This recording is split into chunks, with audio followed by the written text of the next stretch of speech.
harka isaatiin caafee yaa obboleessa koo ollaan nagaha maatiin nagaha biyyi nagaha jaakeetaa kan koo tokkos mee yoo argitan naa ergaa jedha sagalee waaqayyooti naan jettaati.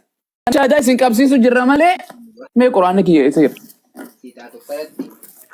Quraanaan isin waamaan jirru because gaafa nuti akkan yoo nuti arraas teenyee Nabi Muhammadur Rasulullah jenne yoo barsiifne ofiif dhuftanii aanuun jettan Quraana barsiisaa jettan waan nuti Quraana keenyachi kaayyannee kanaan isin rukutu jirruuf xiilaa yookaan dullaa yookaan baakoraa godhannee isintu Quraana hin diddanii wangeela malee wangeela kiyyarraa naa kanna jettan waaqni tokko hin du'u hin mul'atu gaafa jennee gartee Allahu khaliqu kulli shay jennee gaafa dubbisnu jettan waaqa sadii hin jiru wangeela kiyyarraa naa kanni jettan kanaaf gamana dhufne nuti keessatti isin yaamnu Maatiyos, Marqos, Luqaas, Yohaannis barnoonni Yesuus biyya lafaarra gaafa jiru barsiisaa ture kitaaba sadii afran kana keessa malee hin jiru.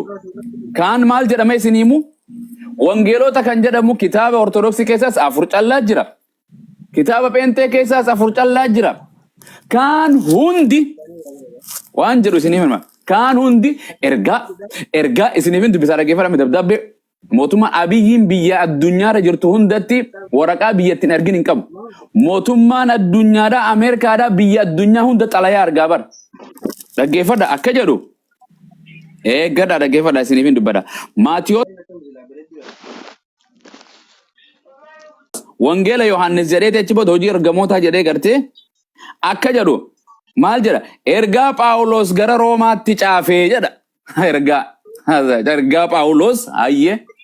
Ergaa Abu Talhaa hayyee kayitiyaano ergaa Phaawulos gara warra Qorontositti caafe yeroo lama itti barreesse ergaa Phaawulos gara Qorontositti waan ni caafe akkana jedha maal jedha kaano ergaa Phaawulos gara warra Gaalaatiyaa caafe jedhana isin erga nu dubbisu jirtam dabdaabee xalayaa namni taa'ee yeroo san jiru harka isaatiin caafee yaa obboleessa koo ollaan nagaha maatiin nagaha biyyi nagaha jaakeetaa kan koo tokkos mee yoo argitan naa ergaa jedha sagalee waaqayyooti naan jettaati sagalee mee gartee Ximooxiyoos tokkoffaa lammaffaa mata duree irra isin dubbisa waan jedhu dhaggeeffadha dhiifama na godha jiran ummata dubbii as keessa jirtu adda baafadha nuti kitaabni kun hundi kijiban jennu dhugaanis keessa jirti dharrinis keessa jirti. Wali galee waan fudhannu jira waan hin fudhannee jira. As keessa dubbii waaqayyo abbaa kan jettan dubbii waaqayyo tokkichaatiitu jira. As keessa dubbii ergamoota nabiyyootaatiitu jira raajota. As keessa dubbii seexaanaatiitu jira. Seexaanii Yesuusitti dubbatee yaa gartee Yesuusiin maal jedheen yoo ati nama waaqayyoo taate dhagaa kana buddeena jijjiiri jedheen dubbii seexaanaati moo dubbii waaqaati san dubbii seexaanii dubbate. Akkasuma dubbii harreen Bal'aam dubbattee jira harreen Bal'aam. Yaa nama waaqayyo ani harree keessi ana barame kana wajjin jiraattee arra gartee akkana namii taa'ettee ni bar. Siyaasa dimaana rukutta jettee harreelleen akka Sillaasee. As keessa akkasumatti dubbii Musee fa'aa jira dubbii nabiyyoota. As keessa dubbii Phaawulostu jira. Dubbii barattoota Yesuustu jira. Yoo kun hin jiru jettan koottaa. Waan isinii banaa qooya. Ergaa Qorontos waan isinii bana akka jedhu dhaggeeffadhaame. Qorontos isinii bana. Nagaan isiniif haa ta'u. Akkana jedha. Qorontos mata nagartee nagaa jedhee mata duree irrattu nagaa jedha. Qorontos tokkoffaa gartee lakkoofsa tokko irratti kana jedha.